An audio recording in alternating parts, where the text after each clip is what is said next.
बराबर 19 दिसंबर को James Cameron के अवतार फ्रेंचाइजी की तीसरी movie fire and ice release हो चुकी है। तीसरी वाली मूवी में पेंडोरा पे नए खतरे की कहानी आपको देखने को मिलेगी।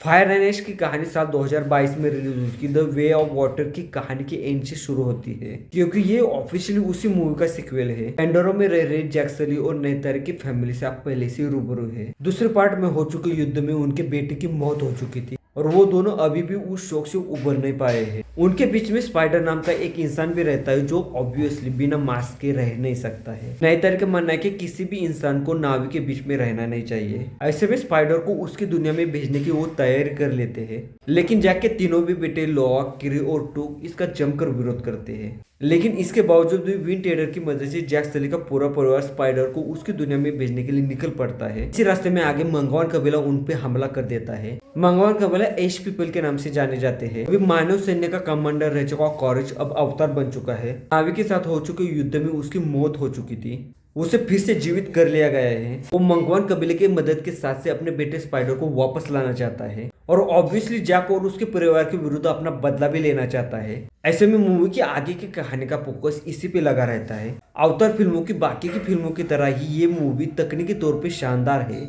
विजुअल इफेक्ट्स और सिनेमेटोग्राफी इतनी वास्तविक है कि आप खुद को उसी दुनिया का हिस्सा मान लेते हो। लेकिन इस वाली कहानी में आप अगर नयापन ढूंढोगे तो जरूर निराश हाथ लगेगी। जेम्स कैमरॉन ने इस वाली मूवी के लिए हालांकि नई कहानी जरूर ढूंढ ली है। मानो जैसे भारतीय टीवी सीरियल की सास बहू की कहानी हॉलीवुड स्टाइल में देखने को मिल रही है। असाधारण माहौल और नए पात्रों के बावजूद भी ये मूवी फिर से पारिवारिक ड्रामा ही बनकर रह गई है। जेम्स कैमरॉन ने साल 2009 में जब अवतार फ्रेंचाइजी की शुरुआत की थी, लोगों ने कल्पना की इस उड़ान को जरूर पसंद कर लिया था। फ्रेंचाइजी की दूसरी मूवी में पानी की खूबसूरत दुनिया देखने को मिली थी, लेकिन तीसरी यानी कि अब की रिलीज हो चुकी मूवी में ना तो आग डराते हैं ना ही राख। पेंडोरा की नावी और स्काई पीपल के टकराव के बजाय स्पाइडर की कहानी को ज्यादा अहमियत दी गई है, जबकि नावी और एश पीपल का टकराव महासंग्राम दिखा सकता था। लेकिन फिल्म वहां से भटक जाती है। मूवी में थोड़े भी चौंकाने वाले पल नहीं आते हैं, जिसके लिए फ्रेंचाइजी जानी जाती है। फायर एंड आइस के रिलीज के पहले से ये अवतार 4 और अवतार 5 की तैयारी जेम्स ने शुरू कर दी थी। ऐसे में जेम्स को उनकी कहानी की तरफ जरूर ध्यान देना चाहिए। कहानी में कुछ भी नयापन ना होने के कारण ये फिर से बोरिंग लग सकती है। तकरीबन 3 घंटे और 17 मिनट का रन टाइम लेने वाली इस मूवी का क्लाइमेक्स खींचा हुआ लगता है। कई बार तो ये मूवी कब खत्म होगी ऐसा बार बार लगता है। लेकिन फिर से भारतीय सीरियल की तरह ही इनका मेलोड्रामा आगे बढ़ता रहता है। हालांकि जोई के दुश्मनों के इलाके में घुसकर तबाही मचाने वाले सीन